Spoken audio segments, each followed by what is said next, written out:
বন্ধুসকল, মেচৰ দ্বিতীয় দিনৰ ভাৰতীয় দলে ভাল প্ৰদৰ্শন কৰি দেখুৱালে।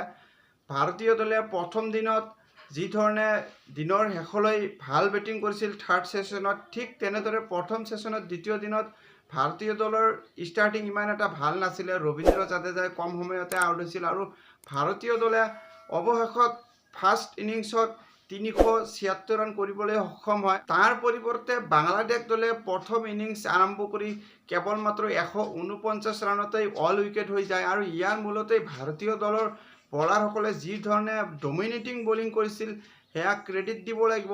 বিশেষকৈ জসপ্ৰীত বুমৰাহ ৱৰ্ল্ড কাপত যি ধৰণে ভাৰতীয় দলৰ হৈ যি কাম কৰিছিল, ঠিক তেনেদৰে বাংলাদেশৰ বিৰুদ্ধেও সেই টেষ্ট মেচত যি ধৰণে এটেকিং এপ্ৰ'চ লৈ বুমৰাহে বলিং কৰিছিল, তাৰ আগত বাংলাদেশৰ বেটাৰসকলে যেন সকলো পাহৰি গৈছিলে আৰু ইজনৰ পিছত আন ইজনে যেন কণ্টেষ্ট লৈছিল কোনে আগত আউট হৈ পেভিলিয়নলৈ উভতি আহিব পাৰে। কেৱল বুমৰাহে নহয়, বুমৰাহৰ লগতো বাকী বলাৰসকলেও যি ধৰণে উইকেট লোৱাত এটা পাৰ্টনাৰশ্বিপ গঢ়ি তুলিছিল আৰু ইয়াৰ মূলতে বাংলাদেশ দলে কেৱল মাত্ৰ 149 ৰানতেই অল আউট হৈ গৈছিলে। যি মেচ আৰম্ভ হোৱাৰ আগত বাংলাদেশৰ সংবাদ মাধ্যমত ভাৰতীয় দলৰ খেলুৱৈসকলক লৈ বিভিন্ন ধৰণে সমালোচনা কৰা দেখা গৈছিল আৰু বাংলাদেশ দলে পাকিস্তানত গৈ সিৰিজ জয়লাভ কৰিছিল, তাৰ কাৰণে ভাৰতৰ বিৰুদ্ধেও যে সিৰিজ জয়লাভ কৰিব বিভিন্ন ধৰণৰ মন্তব্য কৰিছিল বাংলাদেশৰ সংবাদ মাধ্যমসকলে। আৰু সেই বাংলাদেশৰ সংবাদ মাধ্যমসকল আজি ক'ত গ'ল? মেচখনত বাংলাদেশে টছত জিকি পেলাই ভাৰতীয় দলক বেটিঙৰ কাৰণে আমন্ত্ৰণ জনাইছিল আৰু সেই সিদ্ধান্ত যে ভুল আছিল, মই মেচৰ প্ৰথম দিনাই কৈ দিছিলোঁ যে বাংলাদেশ দলে যেতিয়া বেটিং কৰিবলৈ আহিব তেতিয়া তাৰ পৰিণাম যেন বুজি পাব আৰু সেয়াই হৈছিলে। আৰু বিশেষকৈ যিহেতু বাংলাদেশ দলক চতুৰ্থ ইনিংছত বেটিং কৰিব লাগিব আৰু খেল যিমানেই আগুৱাই যাব, বিশেষকৈ তৃতীয় দিন আৰু চতুৰ্থ দিনত স্পিনাৰৰ কাৰণে উইকেট সহায়ক হ'ব আৰু বল বেছিকৈ টাৰ্ণ কৰা দেখা যাব। তেনে ক্ষেত্ৰত ৰবীন্দ্ৰ জাদেজা আৰু ৰবিচন্দ্ৰন অশ্বিনৰ আগত বাংলাদেশৰ বেটাৰসকলে যেন চতুৰ্থ ইনিংছত কঠিন পৰীক্ষাৰ সন্মুখীন হ'ব লাগিব সেয়া নিশ্চিত। আৰু বাংলাদেশ দলে 149 ৰানত অল আউট হৈছিল। ইয়াৰ মূলতে জসপ্ৰীত বুমৰাহে গুৰুত্বপূৰ্ণ বলিং কৰিছিলে। বুমৰাহে কেৱল মাত্ৰ 50 ৰান ব্যয় কৰি 4টা উইকেট লৈছিল। ফাইফাৰ লোৱাৰ পৰা ব্যৰ্থ হৈছিল যে মহম্মদ সিৰাজে আন এফালৰ পৰা অল আউট কৰি দিলে, নহ'লে হয়তো বুমৰাহৰ ফাইফাৰো কমপ্লিট হ'লহেঁতেন। বাৰু যি কি নহওক, মহম্মদ সিৰাজেও আউট অফ ফৰ্মত আছিল, কিন্তু এই মেচখনত সিৰাজক ভাল বলিং প্ৰদৰ্শন কৰা দেখা গ'ল আৰু সিৰাজৰ কাৰণে এই সিৰিজ এক কঠিন পৰীক্ষা আছিলে। কাৰণ অনাগত দিনত যিহেতু মহম্মদ ছামিও নিজৰ যি ইঞ্জুৰি ইছ্যু আছিল, সেই ইঞ্জুৰিৰ পৰা হয়তো নিউজিলেণ্ড টেষ্ট সিৰিজতে কামবেক কৰিব। তেনে ক্ষেত্ৰত প্লেইং 11ত বজাই থাকিবৰ কাৰণে মহম্মদ সিৰাজৰ কাৰণে পাৰফৰ্মেঞ্চ কৰাটো অতিকৈ জৰুৰী আছিলে। কাৰণ আনফালৰ পৰা আকাশদ্বীপেও যিকেইটা মেচত চান্স পাইছে, আকাশদ্বীপেও নিজৰ প্ৰদৰ্শনেৰে দৃষ্টি আকৰ্ষণ কৰিছে সকলোৰে। তেনে ক্ষেত্ৰত মহম্মদ সিৰাজৰ কাৰণে এই সিৰিজত পাৰফৰ্মেঞ্চ কৰি দেখুওৱাটো অতিকৈ জৰুৰী আছিল আৰু মহম্মদ সিৰাজৰ যি কলা কৌশল, ইয়াৰ ওপৰত টিম মেনেজমেণ্টৰো ভৰসা আছিলে আৰু সেই ভৰসাৰ ওপৰত থিয় দি মহম্মদ সিৰাজে আজি যি ধৰণে বলিং কৰিছিল সেয়াও ক্ৰেডিট দিব লাগিব। সিৰাজে মেচখনত কেৱল মাত্ৰ 30 ৰান ব্যয় কৰি 2টা উইকেট লৈছিল আৰু আনফালে আকাশদ্বীপেও যি ধৰণে জসপ্ৰীত বুমৰাহক সহায় কৰিছিল আৰু উইকেট লোৱাৰ ক্ষেত্ৰত দেখা গৈছে ভাৰতীয় দলৰ বলাৰসকলে এজনৰ পিছত আন এজনে যি এটা ধাৰাবাহিক বজাই ৰাখিছিল উইকেট লোৱাৰ কাৰণে।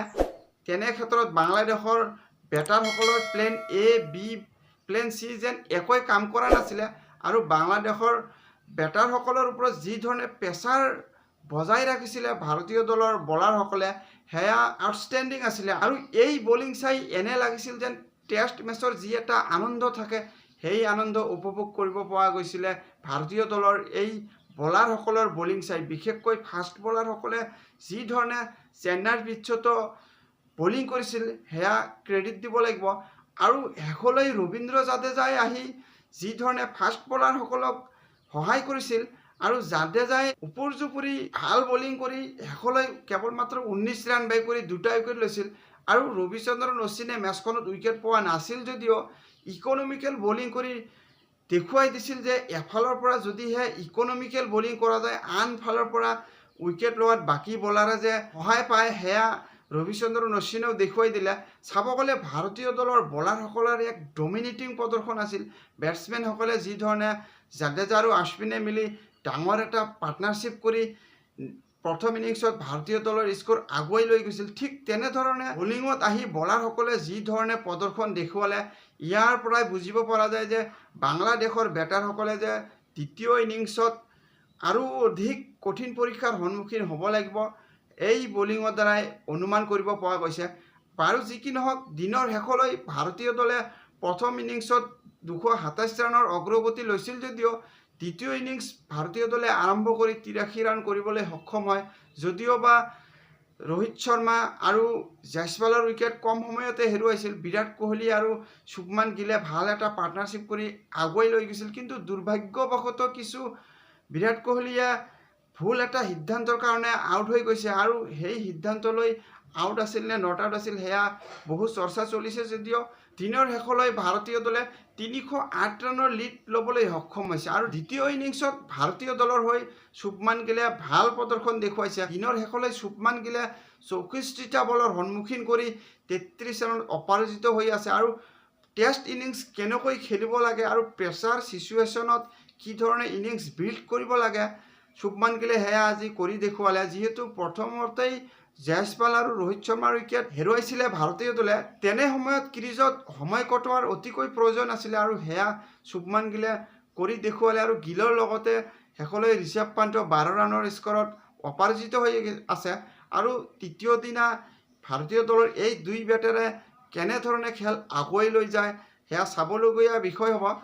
আজিলৈ দ্বিতীয় দিনৰ মেটছ প্ৰিভিউ এয়াই আছিল। বন্ধুসকল, ভিডিঅ'খন চাই যদি আপোনালোকে ভাল পালে তেনেহ'লে লাইক আৰু ছাবস্ক্ৰাইব কৰিব, আৰু তৃতীয় দিনৰ মেটছ প্ৰিভিউলৈ পুনৰ এবাৰ আপোনালোকৰ ওচৰত উপস্থিত হ'ম। আজিলৈ ইমানেই, ধন্যবাদ।